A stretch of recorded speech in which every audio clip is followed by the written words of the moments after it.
Hola, buenos días, buenas tardes, sean todas y todos bienvenidos a esta sesión del Seminario Identidad, Cultura y Sociedad, un espacio desde lo que van imaginar nuevos mundos. En esta ocasión tenemos el gusto y el agrado de contar con la participación del doctor Diego Albures Gutiérrez, investigador del Instituto Max Planck de Investigación Demográfica en Rostock, Alemania, que nos va a compartir algunos resultados de su investigación reciente. Y antes de darle el uso de la palabra al doctor Diego, voy a leer una muy breve semblanza de su trayectoria académica. Diego lidera el grupo de investigación sobre desigualdades en parentesco en el Instituto Max Planck de Investigación Demográfica en Rostock, Alemania. Obtuvo su doctorado en Demografía y Estudios de Población en 2018 en el London School of Economics and Political Science. La investigación de Diego se centra en cómo las diferencias en la presencia y disponibilidad de parientes afectan la demanda multigeneracional de tiempo de cuidado, la exposición a la pérdida de parientes y la transmisión intergeneracional de la memoria.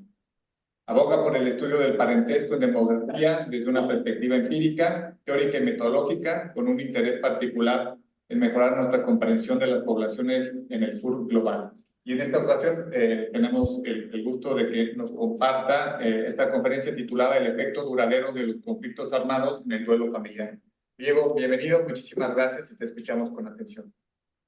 Gracias, Mario, por la invitación y a las personas que están presentes también por asistir a oír un poco del trabajo que estamos realizando.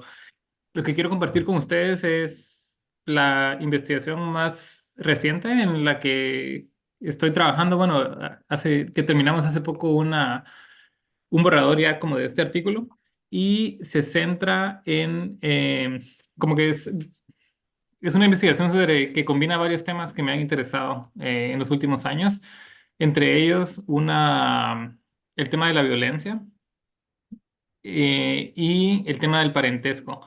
Entonces, yo estudié en Guatemala antropología, en mi licenciatura, y ahí en antropología el tema del parentesco, de las redes familiares, de los intercambios entre miembros de una red familiar es muy importante.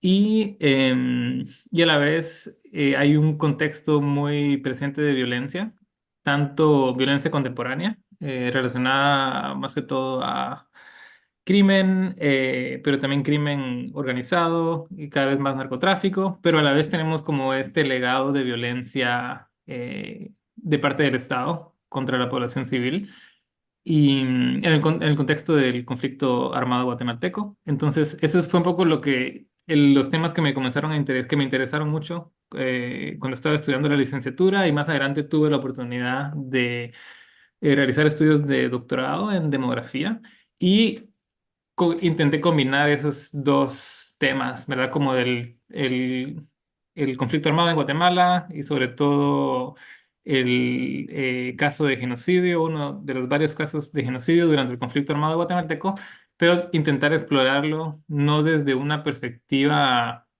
cualitativa de testimonio, que es lo que se ha hecho por lo general, sino intentar cuantificar un poco como los efectos de la violencia colectiva para para la población sobreviviente. Entonces, ese es un poco el enfoque que también voy a presentar en este artículo, como la idea de no necesariamente enfocarse en hacer recuentos de muertes, ¿verdad? En el contexto de violencia, no, como por lo general nos enfocamos en cuánta gente muere, ¿verdad? Y con buena razón, porque es algo muy importante. Y sobre todo desde la demografía es el estudio de entender quién muere y cómo está distribuida estas muertes en términos de sexo, de la edad, cómo cambian a través del tiempo.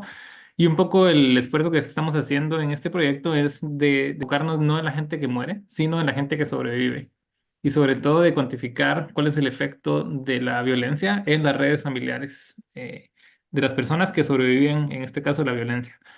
Y entonces en este proyecto que voy a presentar ahora, que es una colaboración con Enrique Acosta del Centro de Estudios Demográficos en Barcelona, España, Emilio Zagheni, que es el director del Instituto Max Planck de Investigación Demográfica, y Natalie Williams, que es una socióloga en la Universidad de Washington, hacemos dos cosas.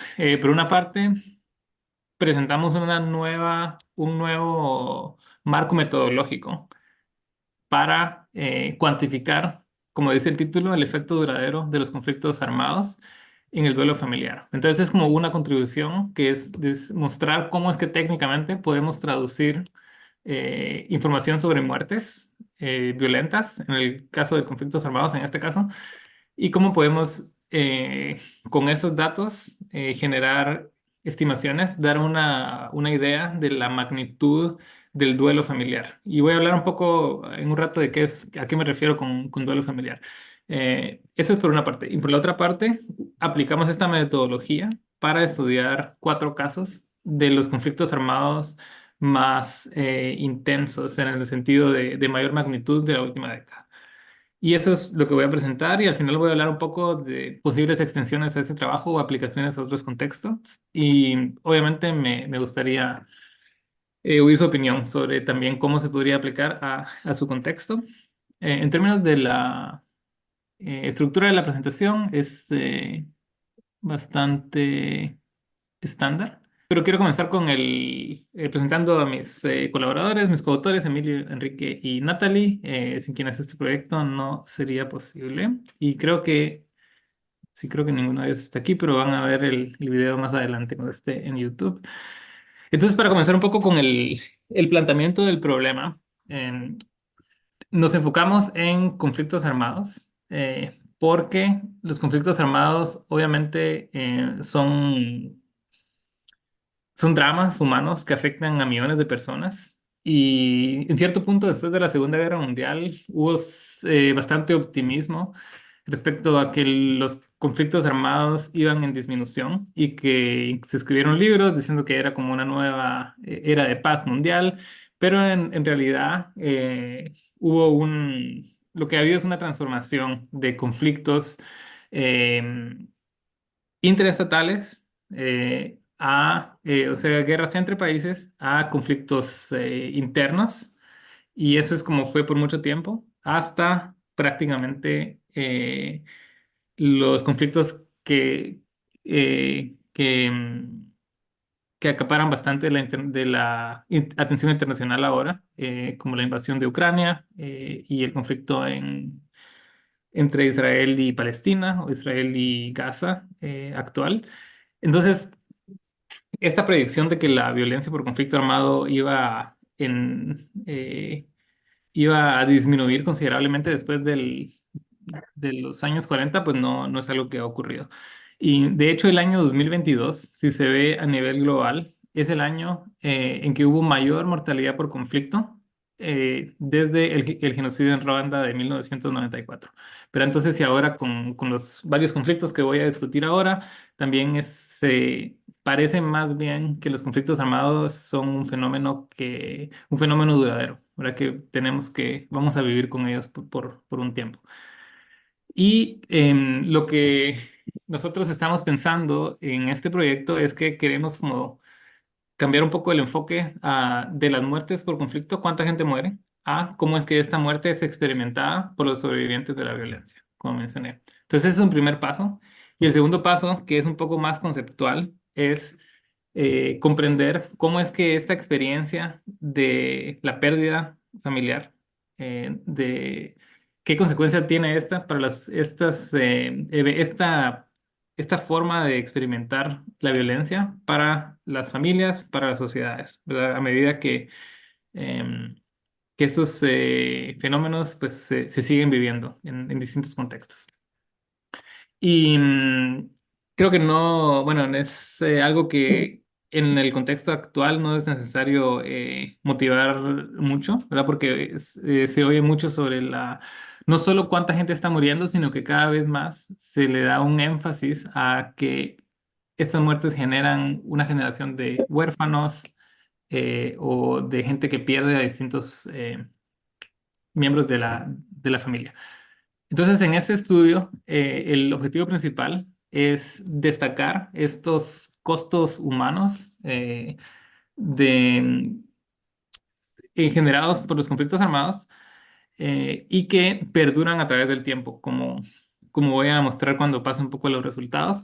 Y para hacer esto, el objetivo es cuantificar los niveles de duelo. Y aquí es importante que nos tengamos un momento para porque la forma que nosotros usamos la palabra duelo es un poco particular, porque duelo por lo general, cuando pensamos en duelo, pensamos como en cierta experiencia psicológica de la forma en que nos enfrentamos a al evento de la muerte de alguien que nos es cercano. Y, y así no es como, y cuando yo hablo de duelo, no es eso a lo que me refiero, sino que en este estudio el duelo es un estado binario, es decir, uno está en duelo o no está en duelo. Y la forma en que uno accede a este estado de duelo es una vez se experimenta la muerte de algún familiar, en este caso debido al conflicto. Digamos, si yo vivo en un área donde hay un conflicto armado y yo no he perdido a nadie en mi familia, no estoy en estado de duelo, pero en la medida que matan a mi papá, por ejemplo, entonces yo entro a ese estado de duelo y permanezco en el estado de duelo hasta mi muerte. ¿Verdad? Entonces, esa es la forma en que estamos definiendo. Y puedo experimentar múltiples duelos. Puede que muera mi padre, luego muera mi hermana, luego muera mi hijo. ¿Verdad? Entonces, entonces, esta experiencia de duelo es duradera porque perdura a través del tiempo y puede ir aumentando también en la medida que yo experimento la muerte de varias personas cercanas a mí. Entonces, tenemos dos preguntas de investigación. La primera es, queremos saber cómo han variado los niveles de duelo inducido por conflicto y nos vamos a enfocar únicamente en la pérdida de padres y la pérdida de hijos en el contexto de conflictos armados. Durante el periodo desde 1989 a 2023 en una selección de conflictos armados de alta intensidad. Esa es nuestra primera pregunta. Nuestra segunda pregunta es, ¿por cuánto tiempo y con qué intensidad se proyecta que duren estos niveles de duelo en la población? O sea, si un conflicto, y aquí la idea principal es que incluso, y voy a tomar el caso de Guatemala, incluso si el conflicto armado terminó en 1996 oficialmente, aún hay gente hoy que está en duelo por muertes que ocurrieron durante el conflicto. ¿Verdad? Entonces, eso es como la durabilidad del duelo, de la forma en que lo estamos entendiendo en este estudio. Entonces, nos pensamos bastante en cómo queríamos, en qué conflictos nos íbamos a enfocar. Y al final intentamos hacer una selección de conflictos basado en la información disponible. Y lo que hicimos es que tomamos, como ven en la columna A, el número de todos los conflictos para los que hay información, los conflictos armados, el número total de muertes que han ocurrido en la última década, desde el 2014 al 2023. Y aquí vemos, por ejemplo, en Siria han habido 270.000 muertes. Y esto incluye combatientes y no combatientes, la población civil, población combatiente. En Palestina ha habido 28.000 muertos el, em, y luego tomamos la población en cada uno de estos países en la mitad de este periodo, ¿verdad? La población como en el 2018, 2019, y dividimos la población por el número de muertes, para tener qué porcentaje, o en este caso es por 1.000, qué porcentaje de la población ha muerto por conflictos armados y tomamos los cuatro países que tenían los niveles más altos de violencia por conflicto, de mortalidad por conflicto, que en este caso es, en este orden, Siria, Palestina, Afganistán y Ucrania. Em, Voy a hablar un poquito más como de los datos en un momento, pero entonces solo para recapitular, por motivos técnicos, para la selección de los países tomamos los últimos 10 años, pero la investigación considera muertes desde 1989 hasta diciembre del 2023. Entonces es bastante actual. Em, los datos para estudiar esta mortalidad de conflicto de civiles y combatientes vienen de el programa de datos de conflicto de Uppsala, que es una base abierta que cualquiera puede acceder, que incluye información a nivel individual sobre muertes por conflicto. Y sí, entonces esa es una parte de los datos de la mortalidad por conflicto. Tuvimos que hacerlo un poco distinto para Palestina e Israel, porque los datos no son tan confiables de otras fuentes. Entonces, para Palestina, en el periodo desde el año 2000 hasta el 7 de octubre del 2023, cuando ocurrió el ataque terrorista en Israel por parte de Hamas, tomamos datos del proyecto B'Tselem, que es un proyecto de una organización israelita de derechos humanos que registra mortalidad por conflicto. Y después del 7 de octubre, eh, usamos datos de OCHA, que es la Oficina de Coordinación de Asuntos Humanitarios de Naciones Unidas, aquí está mal, perdón, aquí dice del 7 de octubre al 17 de noviembre, pero es de hecho del 7 de octubre a finales de diciembre. Pero entonces cubrimos todo el año prácticamente. Y esta información es generada por el Ministerio de Salud de Gaza, ¿verdad? Que son los únicos datos que tenemos sobre la mortalidad en Palestina o en la Franja de Gaza. Entonces combinamos esas dos fuentes de información, por una parte de Uppsala, la otra parte de Naciones Unidas, y la otra fuente de información que necesitamos son datos demográficos de tasas de mortalidad, de fecundidad y poblaciones.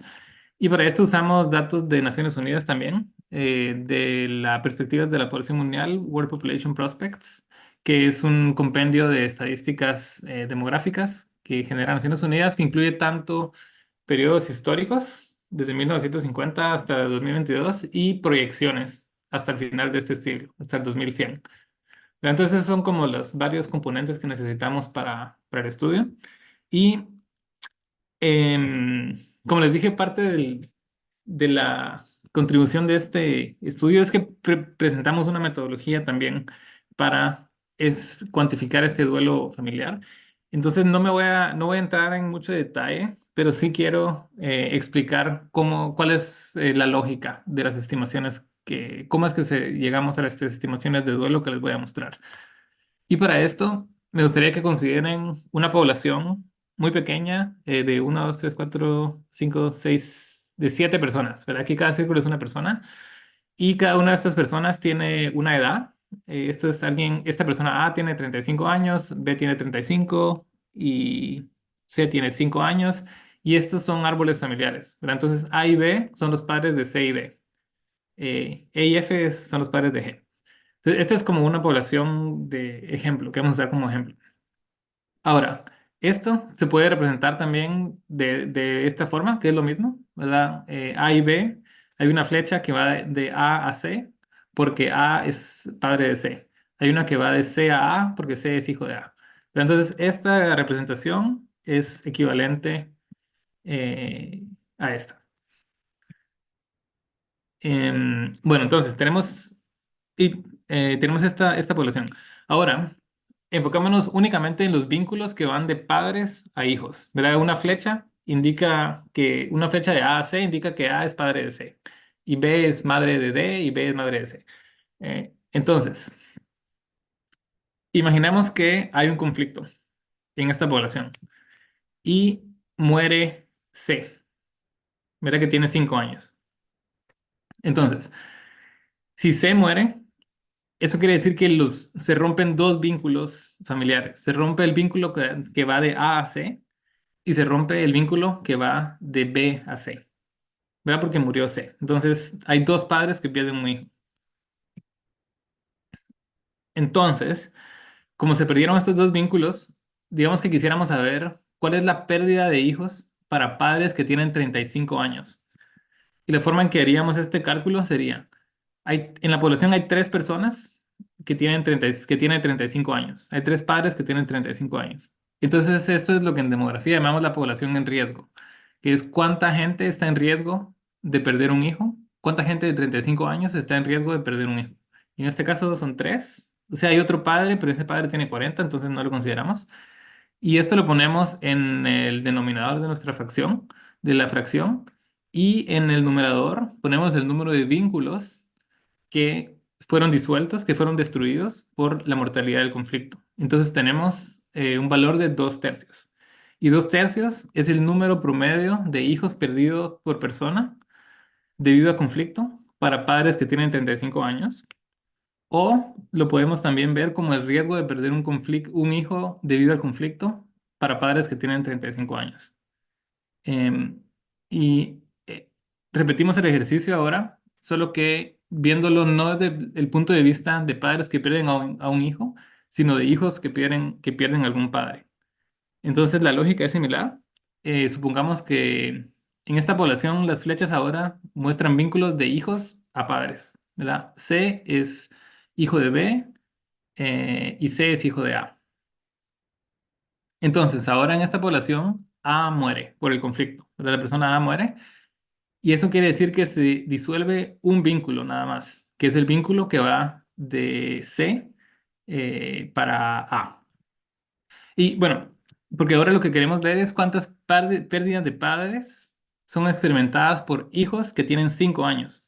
Entonces, los vínculos que van desde hijos de 5 años a A solo es uno, ¿verdad? Porque A tiene otro padre, pero este padre no murió. Y C tiene un hermano, pero este hermano tiene 10 años, ¿verdad? Entonces no cumple la característica de tener 5 años.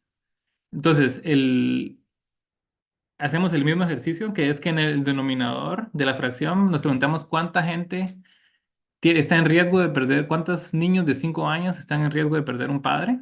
Y la respuesta es 2. C tiene 5 años y tiene padres, y G tiene 5 años y tiene padres. Esa es la población en riesgo. Y ahora, ¿cuántos vínculos son disueltos por el conflicto? Solo uno, ¿verdad? Solo este rojo. Porque A muere y como habíamos dicho, solo este vínculo se disuelve. Entonces es una fracción de 0,5. Y 0,5 es el número de padres perdidos por persona debido al conflicto para niños de 5 años. Y a la vez es el riesgo de perder un padre debido al conflicto para niños que tienen 5 años. Esa es la lógica principal. Eso es básicamente como conducimos el análisis. Em, ya, entonces, el primer punto para realizar el análisis es, en esta gráfica se ve las tasas de conflicto. Esto es nada más número de muertes. ¿Cuánta gente murió por conflicto en los países en los que nos estamos enfocando? Estos son tasas por 100.000 personas, o sea, 50 por 100.000, 400 por 100.000. Y lo interesante aquí es que no ve, y aquí vemos como las dinámicas de la mortalidad del conflicto a lo largo del tiempo. Y no solo tasas de todas las edades, sino que también lo distribuimos de acuerdo a qué edad tenían las personas que murieron, o sea, las víctimas de la violencia, a lo largo del tiempo. Entonces, algo que a mí me parece sorprendente es el color rojo, por ejemplo, que son niños, ¿verdad? Menores de 15 años, que están presentes en todos los conflictos, menos en Ucrania, donde menos hay, y tanto niños menores de 15 y también personas mayores de 55 años, ¿verdad? Que están también presentes en todos los conflictos, pero y varía bastante a lo largo del tiempo y a las dinámicas del conflicto también. Entonces, esto es lo que necesitamos como para comenzar. Y la pregunta, si recuerdan, es cómo es que estas tasas de mortalidad se transforman en la experiencia de pérdida de familiares. Entonces, un segundo paso es, aquí en esta gráfica, el eje vertical son tasas también, pero aquí hay dos elementos. Hay una línea y hay estas áreas de colores.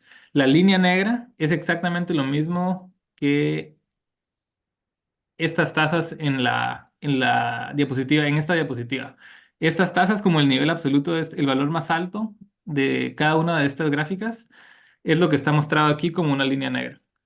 Eh, entonces vemos que esta línea negra es la tasa de mortalidad por conflicto y las áreas que están encima es la tasa de pérdida de duelo familiar o de pérdida de parientes para, en azul, pérdidas de hijos y en rosado, pérdidas de padres.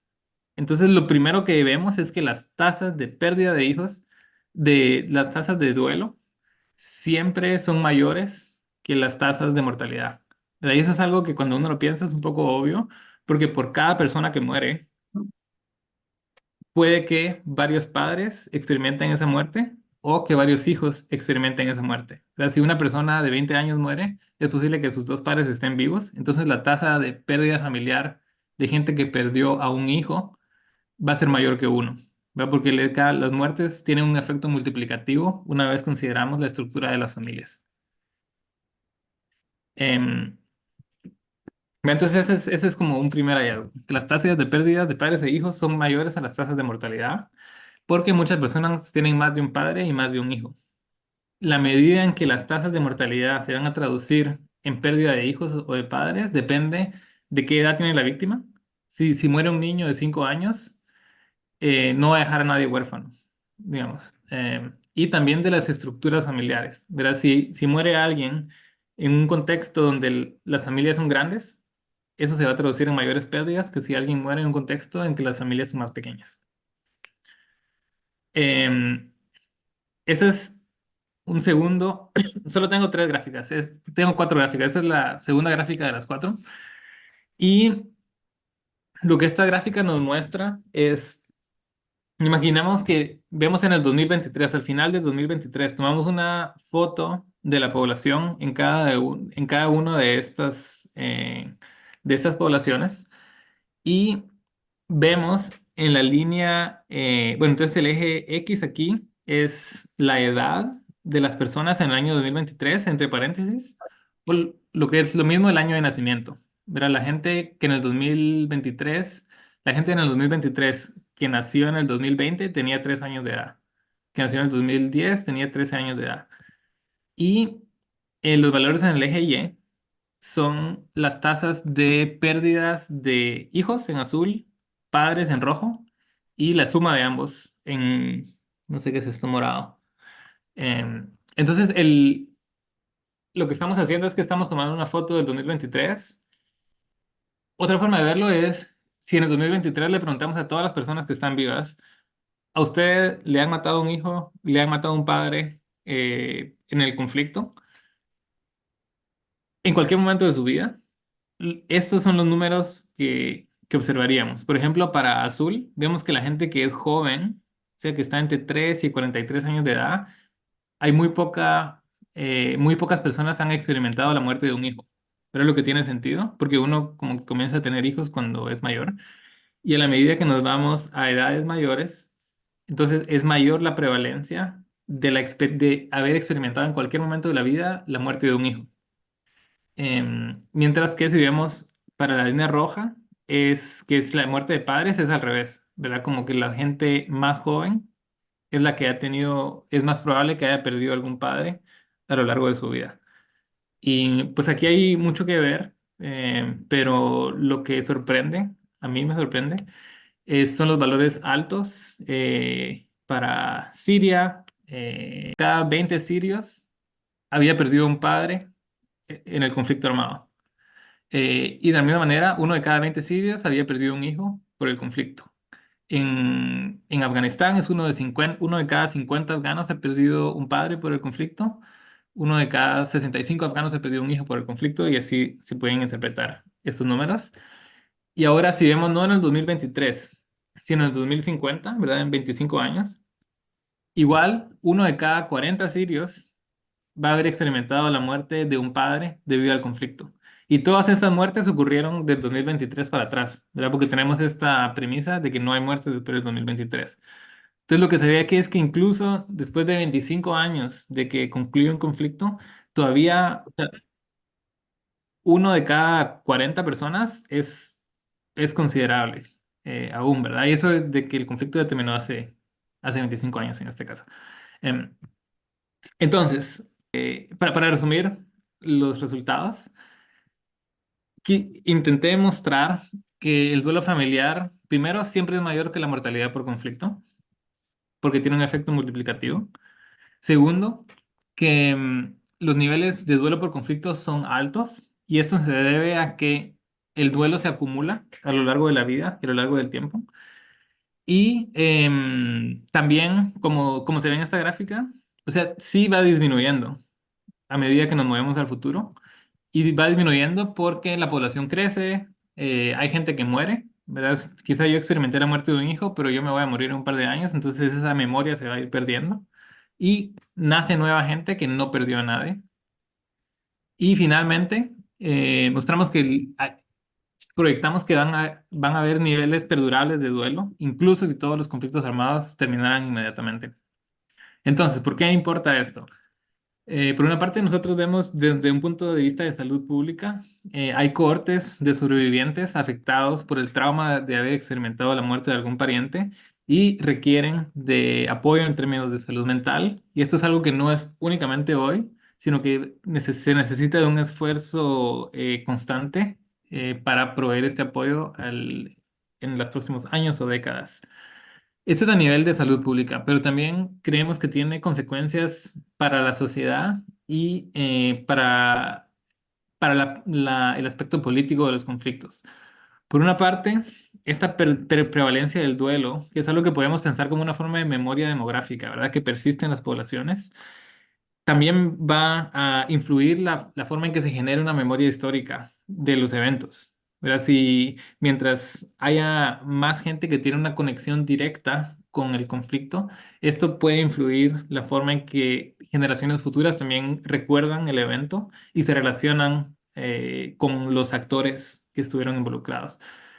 También, eso es algo que hemos pensado mucho por los eventos recientes, es que también puede afectar a la reconciliación política y la resolución de los conflictos.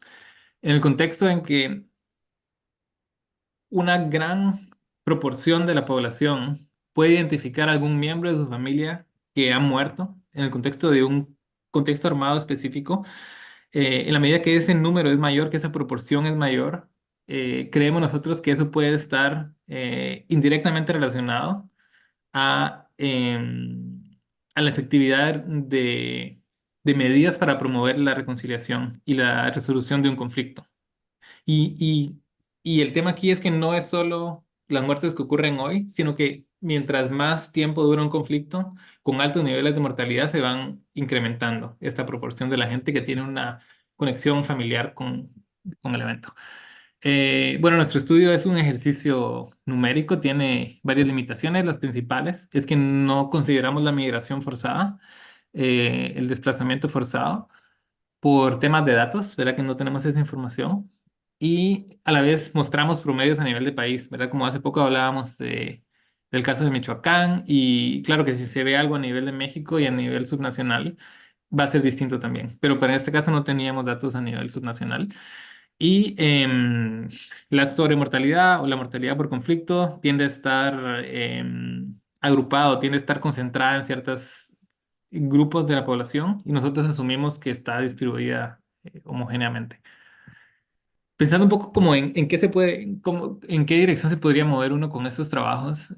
Bueno, cosas que yo me interesan ahora y que estoy trabajando, me gustaría trabajar pronto es algo a nivel regional, pensando como hablé un poco de mi trabajo en Guatemala y que también es algo similar, el tema de cómo es que el duelo familiar puede influenciar la memoria histórica, como hacer algo un poco más regional, pensando en conflictos armados, es algo que me interesaría mucho. Pero obviamente la violencia no solo se da en el contexto de estos conflictos entre un estado y otro estado, o lo que pensamos normalmente como conflicto armado. Duelo puede existir también por desapariciones, por violencia, por otras formas en que uno pierde parentela. Em, y finalmente, como me gustaría reforzar un poco más esta forma de pensar en cómo es que el duelo demográfico puede influir procesos políticos y sociales, como el tema de la reconciliación que mencioné. Y me interesaría también oír si ustedes tienen, si ven que esto se aplica a su contexto o a su trabajo, también escuchar sus opiniones. Y eso es todo. Muchas gracias. Ah, y una última cosa que quiero decir es que tenemos este artículo publicado no en una revista, sino como en un preprint. Y si a alguien le interesa, lo puedo compartir. Mario está en inglés para que vean como los detalles. Gracias. Pues, muchísimas gracias, Diego. Pues ahora abrimos el espacio para preguntas y inquietudes, comentarios. Bueno, igual yo comienzo y a ver si ahorita alguien más se anima. Me gustó mucho tu presentación, Diego. Me parece que bueno, la entrada fue muy clara, incluso para quienes no estaban tan familiarizados o sea, sí con la temática, pero no tanto con este quehacer tan particular de tratar información sobre mortalidad. Pues creo que lo podemos seguir más o menos bien. Igualmente será muy útil tener ahí como esa publicación que está próxima a salir, pues, para poder profundizar en ello. Yo, me surgieron algunas inquietudes. La primera justo tenía que ver un poco, pues el insumo principal, ya nos apuntaba, pues son los registros de mortalidad de algunas pues, esfuerzos pues, nacionales y de otros organismos. Pero sí, ellos, o sea, si tú no observas algún tipo de dificultad o de limitación justamente como en el insumo, o sea, registrar la muerte, pues, o sea, debería ser como un hecho más o menos, pues, protocolar en muchas situaciones, pero en una situación de conflicto no sé la calidad de la información, qué tan buena o mala es justamente por un análisis como el que haces. Otra cuestión que quería preguntarte es justamente en el primer diagrama donde nos plantea las relaciones de parentesco, no vi un vínculo entre la pareja, entre A y B. Eso es porque, al menos para este ejemplo, no interesa, supongo, porque ya después, conforme fue transcurriendo la presentación, pues ya nada más nos platicaban de padres e hijos, pero supongo que es posible, eh, creo, pues poder también establecer algún tipo de duelo, ¿no? Por la pérdida de la pareja. ¿Nos puedes Sí. compartir algo al respecto?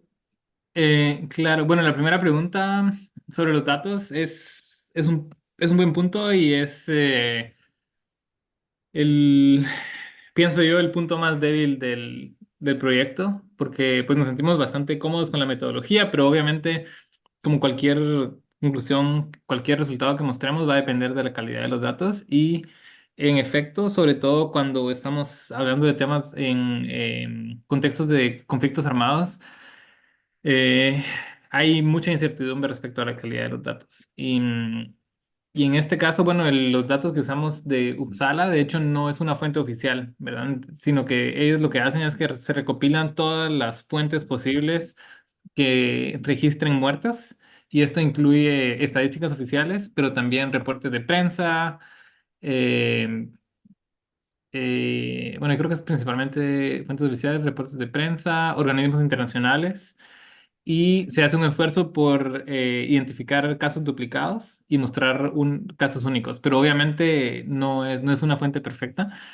Y bueno, no me quiero meter mucho detalle, solo voy a mencionar rápidamente que incluso hay más incertidumbre porque estos casos no incluyen la edad y el sexo de las víctimas, sino que únicamente dicen tantas personas han muerto en tal año. Entonces nosotros usamos datos de otra agencia de Naciones Unidas que acaba de publicar un artículo donde ellos toman todos los casos de conflictos armados para los cuales hay información y crean estos eh, perfiles de mortalidad. Entonces, que es como cómo es que en general están distribuidos la mortalidad de acuerdo a la edad y el sexo en casos de conflicto armado, en casos para combatientes, para no combatientes, en casos de genocidio. Entonces usamos estos modelos para desagregar los datos. Entonces como que hay mucha incertidumbre y es algo que queremos también mejorar en nuestro trabajo, demostrar también como algo en nuestros resultados un poco de la incertidumbre alrededor de los valores centrales.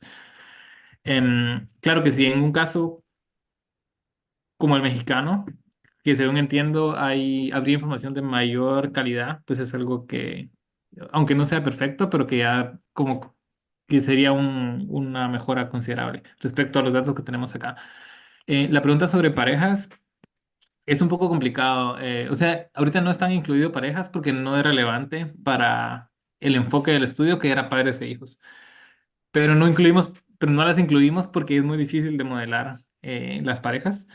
Y la razón que puedo quizá decirlo sin meterme en mucho detalle es que usamos ciertos modelos matemáticos en el que nos permiten obtener el número promedio de parientes que tiene una persona, pero estos parientes solo son parientes biológicos, padres, hijos, primos, hermanos. La razón por la que incluir parejas es difícil es que necesitaríamos información sobre las tasas de matrimonio y de divorcios. Eh, y eso es algo que no tenemos para los países que estamos considerando, sino que únicamente tenemos tasas de mortalidad y fecundidad. O sea, sí se podría incluir parejas, pero como que ya se vuelve un poco complicado y sí. Y yo prefiero quedarme con lo que estamos más seguros ahora, que son parientes biológicos. Eh, y en ese sentido, justo también me pensaba, mientras te escuchaba, que bueno, digamos, la causa de muerte de estas muertes que estás utilizando pues, es violencia, pero supongo que esta metodología se podría utilizar también para otras causas de muerte, quizá en enfermedades prevenibles, ¿no? ¿Tú crees que eso sea factible Sí, sí, de hecho, ahorita con mi compañero Enrique Acosta, con quien desarrollamos esta metodología, estamos pensando escribir como hacer una descripción metodológica más detallada, porque en efecto no importa la causa de muerte, sino que esto es como que se puede usar con cualquier información de mortalidad y incluso por causa específica, para todas las causas, para un periodo, si queremos ver solo muertes que ocurrieron en tales meses o cosas así, como que se puede meter a usar esta metodología y obtener resultados. Sí. aquí, Antonio, te quería hacer una pregunta. Sí. Sí, muchas gracias, Diego, por la exposición.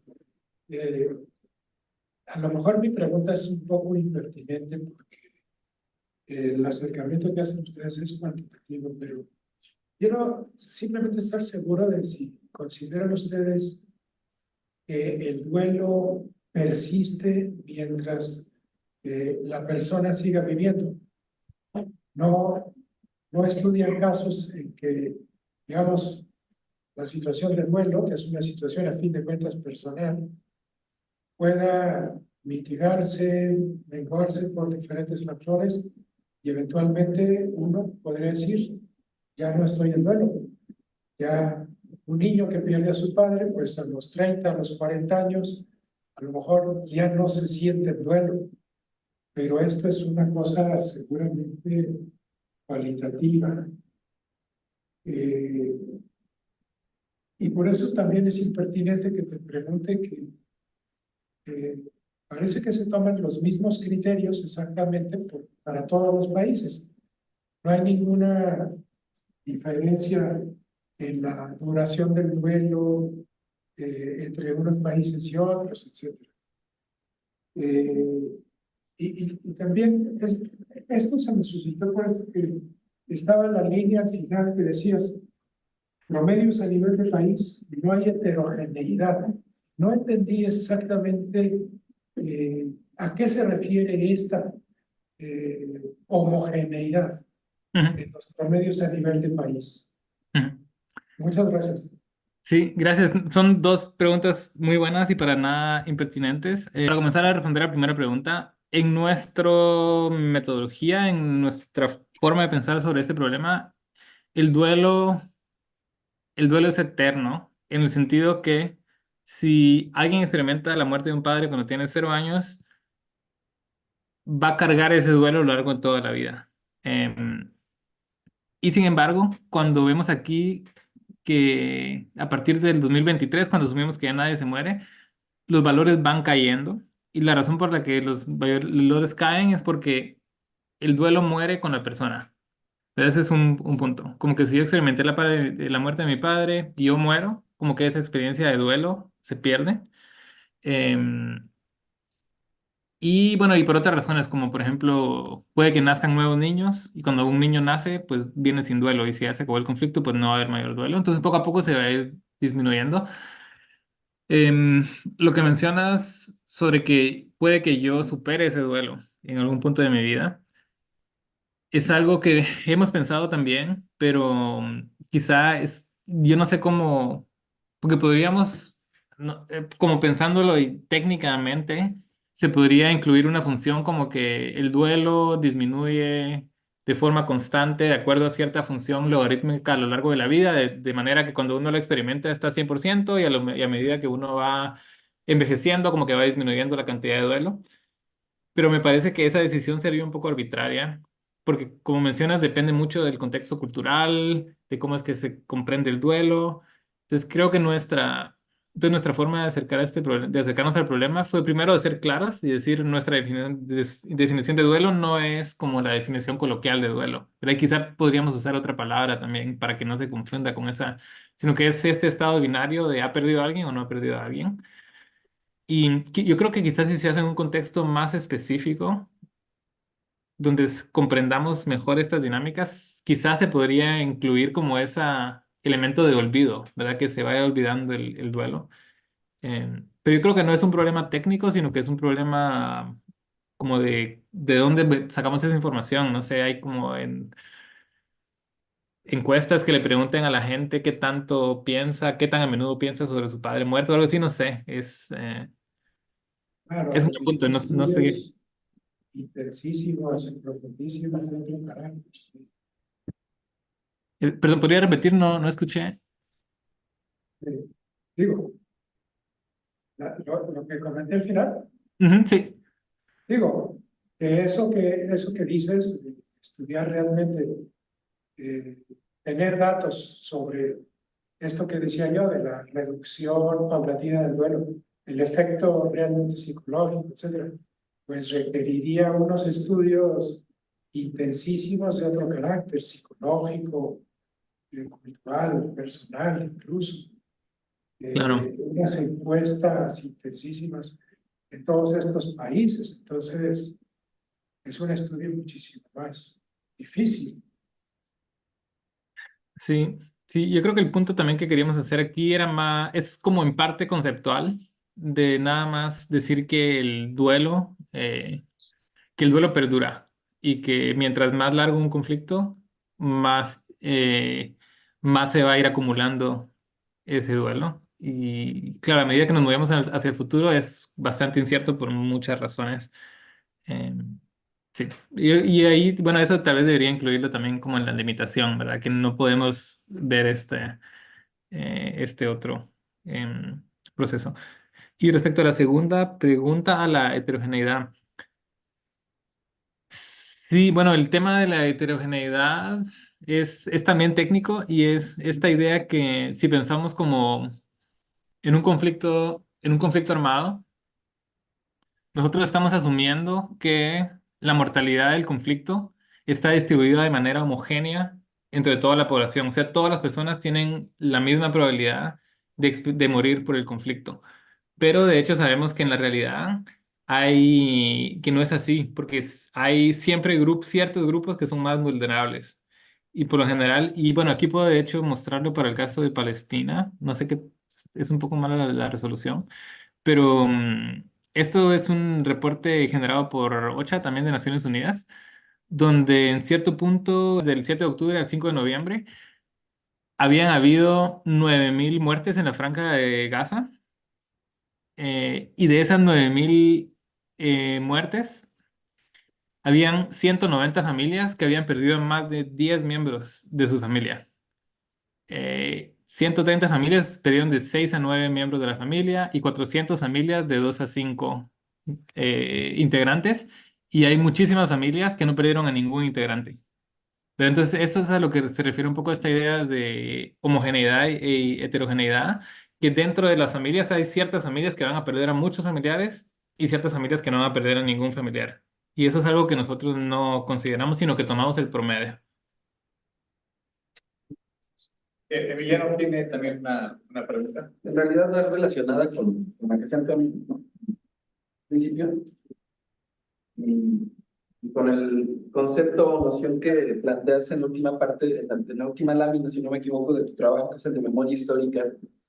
Y bueno, a mí me tocó en España justo cuando se estaba discutiendo esta noción y era muy interesante cómo, pues después de una guerra civil, después también ya de, no sé, 50 años digamos, de la mayor intensidad de esa guerra, porque luego yo creo que fueron diferentes intensidades, interpretar el tema del duelo era un tema que siempre pasaba por un tipo de sesgo ideológico. Entonces mi pregunta es justamente en relación a ello, es si tu trabajo puede dar pie a este, que en realidad yo llamo sesgo ideológico, no sé si existe el término técnico, se puede identificar también, ¿no? Es decir, entre, pues en este caso, nacionalistas y republicanos, o franquistas y republicanos, etcétera. Y si se puede identificar de alguna forma también para que los datos cobren, digamos, relevancia para la interpretación crítica de la historia, por decirlo de alguna forma. Ujú, ujú. Sí, yo creo que importa algo que mencionabas que es muy importante también es a quién se responsabiliza por las muertes. Como en ciertos casos, digamos como el caso guatemalteco, es como la gran mayoría de las muertes, no recuerdo la cantidad exacta, pero 97% de todas las muertes durante el conflicto armado se responsabiliza al Estado o a fuerzas del Estado. Y son población civil en su mayoría. Pero entonces ahí como que Hay, claro que hay cierto grupo pequeño de muertes que se le adjudican a la guerrilla, pero es mayoritariamente muertes del Estado. Entonces ahí siento que es quizá esa interpretación como que es un poco más sencilla, pensaría yo, o como que yo me sentiría más cómodo haciendo ese salto del duelo a la memoria. Mientras que en contextos donde hay muchos actores que están involucrados, ¿verdad? Entonces puede que las muertes sean de fuerzas del gobierno sirio, puede que sea de fuerzas rusas, de mercenarios rusos, de las fuerzas revolucionarias. Entonces, como que ahí hay un montón de... o puede que no se sepa, ¿verdad? ¿Quién es el que... o sea, quién es quien emitió la orden, a qué fuerza pertenecían las personas que mataron a tu familiar? Entonces ahí siento yo que es menos, que es menos claro, ¿verdad? Porque no me queda tan claro memoria de qué es lo que estamos hablando. O sea, memorias de violencia, sí, pero y sobre todo en los contextos en que estas memorias de violencia no ocurren, no están aisladas, sino que se enmarcan dentro de narrativas también que pueden ser nacionalistas, que pueden ser revolucionarias. Entonces yo no me atrevería a decir que el duelo familiar es el único factor que determina la memoria histórica, pero creo que es un factor importante al que no se le ha dado suficiente atención. Bueno, muchas gracias, Diego. Y Diego, antes de terminar, eh, bueno, tengo aquí una que no me quiero quedar con ella. Sobre las implicaciones, tú planteabas justamente el tema de la reconciliación, que me parece que es fundamental, ¿no? Sobre todo pues, pensando en que el escenario optimista es que ya no va a haber conflictos, pero justamente, pues, luego, justamente las permanencias de los duelos me parece que lo terminan de pronto alimentando los conflictos también, ¿no? Y que hay, no sé si llamarlo cierta homogeneidad, ¿no? Entre lo que causa la muerte violenta y lo que produce y luego la vuelve a causar, etc. Ujú.